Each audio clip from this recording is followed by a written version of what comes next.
Good morning. What's up, Sober Nation? Tim here. Happy Monday. I am going to tackle a touchy subject on this video, and I was thinking the last 20 minutes if it's even worth doing this because of all the potential controversy and heated discussion and negative comments that this subject always seems to produce when we talk about it. So before I even get started, the first thing I'm going to do is I'm going to ask everybody who watches this video to keep it cordial in the comment section. We don't need anybody flipping out. I don't need to ban anybody. This can be an actual discussion between people where we can share our different experiences for what worked for us and what didn't work for us. So with that being said, today I want to talk about medication-assisted treatment. When I think of medication-assisted treatment, I think of it kind of in two different sections. There's the Vivitrol route, which is, essentially like a shot, or I think in some cases they even have, I don't know what you call it, like something that you kind of stick into your body and you leave it in there. And that is a much more preventative route where you put it in there and it keeps you from using in the first place. And then there is what I guess I consider like the maintenance route, which is more Suboxone and methadone.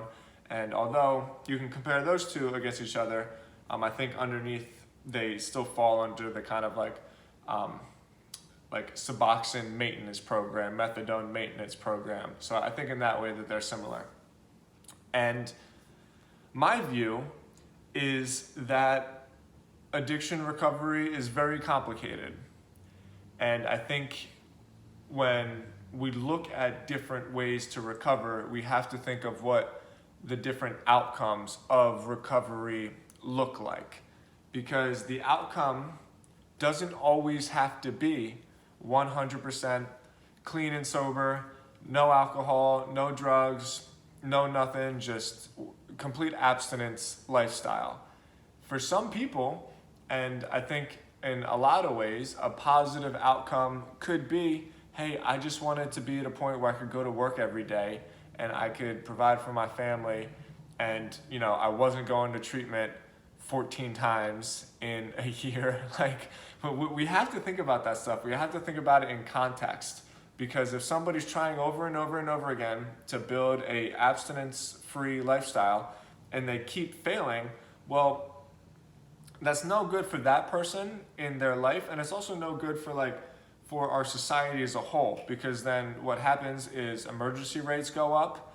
What happens is that person can't keep a job, which means that they can't contribute to society, both from a production standpoint and just from a tax standpoint. They become a burden. If you look at it no emotions, taking all the personality away from the person, and you look at it from just a number, that particular person becomes a burden on society from a financial standpoint, from a family standpoint. It's not good. That stuff is not good. So if Suboxone can help people get to a point where they can become productive, where they can be an active participant in their own lives, I think that anybody with any real sense would see that as a positive. Now, we're not just putting blinders on here. What are some of the downsides? Obviously, Suboxone gives people an opportunity to essentially replace one addiction with another. And I think one of the real potentially harmful things about it is it's not even just replacing addiction, it's replacing addiction with this kind of permission. People in some way can get to a point where other people in their support network are supporting their substituted addiction. I know that's kind of hard to digest, but I've seen it happen. I've seen it where a support network is like, oh my God, what are you doing? You got to get off these drugs. You got to get your life together. And then all of a sudden they're on Suboxone and they're potentially abusing it. But that same support network can be supporting them in this new destructive behavior.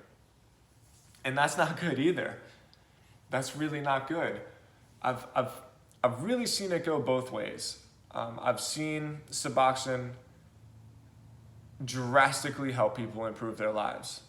A few people in particular who are really close to me, I've seen it work wonders for them. I've seen them try so hard over and over and over again, and I've seen them approach Suboxone maintenance with a lot of shame and a lot of guilt because other people didn't necessarily support their decision, and I've seen them really come through and get jobs and show up to work every day and show up for family events and go to places that they say they're going to go when they say they're going to get there. Like I talked about before, I've seen Suboxone help people become active participants in life and society. And I've seen people get hooked on Suboxone. No doubt about it.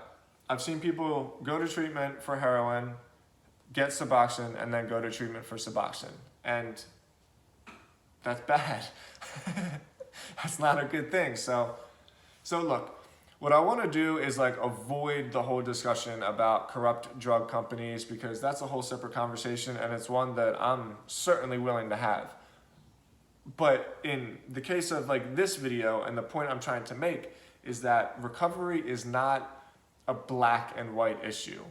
We can't look at it from this is a success and this is a failure and there's nowhere in between, because life doesn't work that way. And like, we have to be realistic about that. Life is very complicated. Decisions are very complicated. Trauma is very complicated, and all of these things play a role. They play a role in how people view themselves and what recovery is going to look like for them. You know, lastly, the thing about Suboxone that we have to touch on, and this is my own personal experience, but I think that the statement I'm about to make is probably replicated so many times that there's going to be at least a dozen people who watch this video that say, yes, that happened to me too. And like, if that's the case, then we can consider this a pattern and not just like some fluke in my own life. But every time one of my friends have died from heroin overdoses in particular, it always looked the same. It was always, they're an addict, they get treatment, they get help, they go all in on, you know, most likely like a 12-step fellowship, and they start living this abstinence lifestyle. And that's great. I'm fully advocating that. I mean, look, I did not take Suboxone. I did not go on a maintenance program. I got sober through a fellowship, and it changed my life, and I'm very, very grateful for that. But the point I'm trying to make is that one of the dangers of that is it's like a technical thing, because when you don't do heroin for 6 months and then you relapse and you do the same amount of heroin that you used to doing, like, you fucking die, you know? And we have to understand that when it comes to opiates in particular, which by the way, Suboxone is like used for, when it comes to opiates in particular, there's just a different kind of technical element that we have to understand. It's not like alcohol. You know, if you relapse on alcohol, it's, I mean, what, Keith Moon, I think, drank himself to death in one sitting or in one night, you know, which you would call like an alcohol overdose. I've never heard of that happening. I've definitely heard of like other people dying from alcohol in other ways, but more than likely, alcoholism is going to lead to a long, drawn out, like long-term period of suffering. It doesn't work that way with heroin. With heroin, it's bam, you're dead. And I often wonder, I think about it a lot, I often wonder what it would have been like if instead of just going all in on abstinence right away, they would have gotten on some kind of maintenance program and just giving themselves a year, just got through that year, got through the fight. I don't know. I don't know what that would have looked like, and I think about it a lot. And especially when I was talking about before, the people that I know who have done it, like who have had, successful recovery through Suboxone maintenance or whatever, that's what it looked like for them. They gave themselves a year, they gave themselves a shot, they had a plan, and it worked. And now they're just living good lives. Sorry, 1 second. I guess when I smacked my hands together, I made my camera crooked.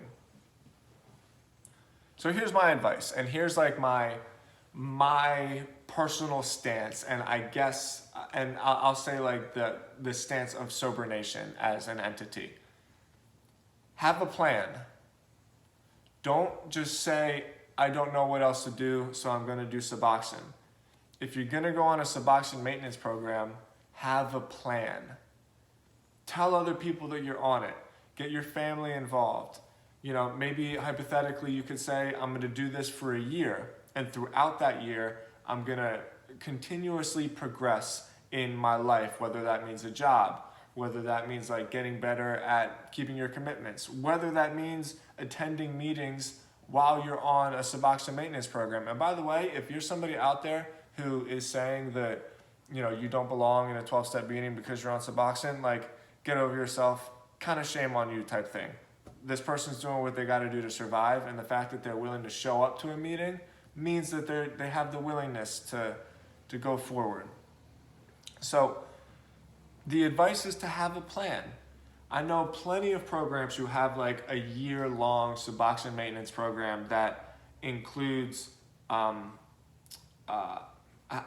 sorry, I'm blanking for the word, that includes like slowly weaning yourself off of it over the course of that 12 months. And while you are doing that, having a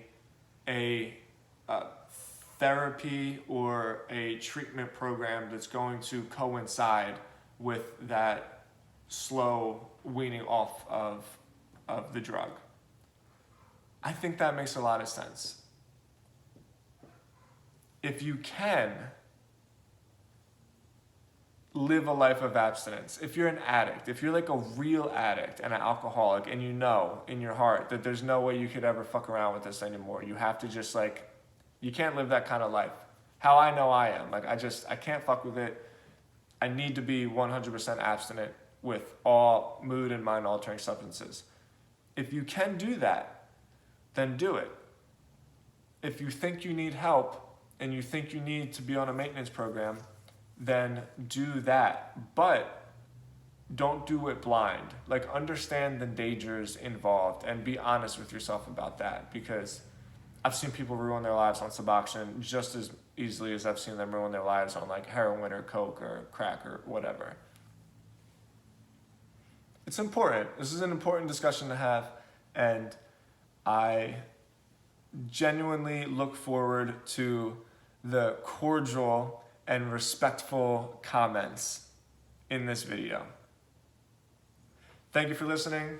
Thank you so much for being a part of Sober Nation. I can't even tell you guys how much I appreciate all of you. God bless. I'll talk to you next Monday. See you later.